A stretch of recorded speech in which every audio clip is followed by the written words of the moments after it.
আসসালামু আলাইকুম। Medicine related নতুন একটি ভিডিওতে আপনাদের সকলকে স্বাগতম।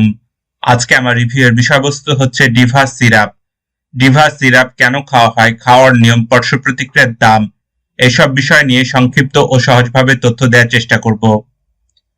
সম্মানিত বন্ধুগণ, প্রত্যেকটি ঔষধ সেবনের পূর্বে অবশ্যই একজন বিশেষজ্ঞ চিকিৎসকের পরামর্শ নেবেন। চিকিৎসক বিভিন্ন পরীক্ষা নিরীক্ষা করে আপনার জন্য কোন ওষুধটা কতটুকু প্রয়োজন সেটা নির্ধারণ করে থাকেন। সুতরাং চিকিৎসকের পরামর্শ ছাড়া কোনো অবস্থাতেই কোনো ধরনের ঔষধ সেবন করা যাবে না। ডিভাস সিরাপের প্রত্যেকটি খুঁটিনাটি বিষয় সম্পর্কে জানতে ভিডিওটি না টেনে শেষ পর্যন্ত দেখুন। আপনি যদি ভিডিওটি শেষ পর্যন্ত না দেখেন তবে এই ওষুধের অনেক বিষয়ই আপনার অজানা থেকে যাবে। এখনো যারা আমার চ্যানেলটি সাবস্ক্রাইব করেননি, মেডিসিন রিলেটেড নতুন নতুন ভিডিও পেতে চ্যানেলটি দ্রুত সাবস্ক্রাইব করুন, এবং যারা ইতিমধ্যে সাবস্ক্রাইব করেছেন তাদের অসংখ্য ধন্যবাদ। চলুন এবার মূল বিষয়ে যাওয়া যাক। ডিভাস সিরাপ এটি একটি হার্বাল কফ সিরাপ। ডিভাস সিরাপের 100 ml বোতলের দাম 70 টাকা, 200 ml বোতলের দাম 90 টাকা। Drug international limited divas syrup বাজারজাত করে থাকে।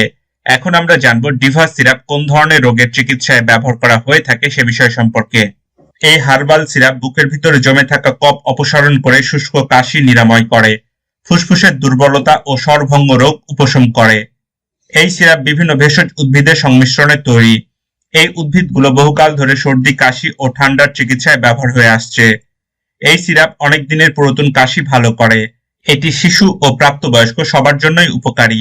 এই সিরাপ সেবনে ঝিমুনি আসে না। প্রচলিত আর সব কফ সিরাপের মতো এটি সেবনে মুখের শুষ্কতা ও কোষ্ঠকাঠিন্য দেখা দেয় না। ডিভাস সিরাপের মাত্রা বা খাওয়ার নিয়ম। প্রাপ্তবয়স্ক রোগীদের ক্ষেত্রে 3 চা চামচ দিনে 2 থেকে 3 বার। 12 বছরের কম বয়সী রোগীদের ক্ষেত্রে 1 থেকে 2 চা চামচ দিনে 2 থেকে 3 বার। এই সিরাপের ভালো ফল পেতে হালকা গরম পানিতে মিশিয়ে সেবন করলে খুব ভালো ফল পাওয়া যায়। এখন পর্যন্ত এই সিরাপের তেমন কোনো পার্শ্ব প্রতিক্রিয়া দেখা যায়নি। অতিরিক্ত সেবনে বমি বা পাতলা পায়খানা হতে পারে। গর্ভাবস্থায় স্তন্যদানকালে চিকিৎসকের পরামর্শ নিয়ে এই ওষুধ সেবন করা যেতে পারে।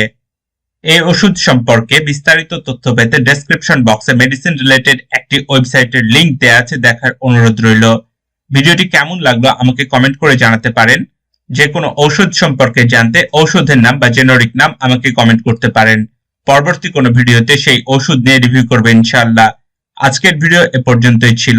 ভিডিওটি ভালো লাগলে চ্যানেলটি সাবস্ক্রাইব করবেন, পাশাপাশি লাইক শেয়ার দিতে ভুলবেন না। সবার সুস্থতা কামনা করে এখানেই শেষ করছি। আসসালামু আলাইকুম।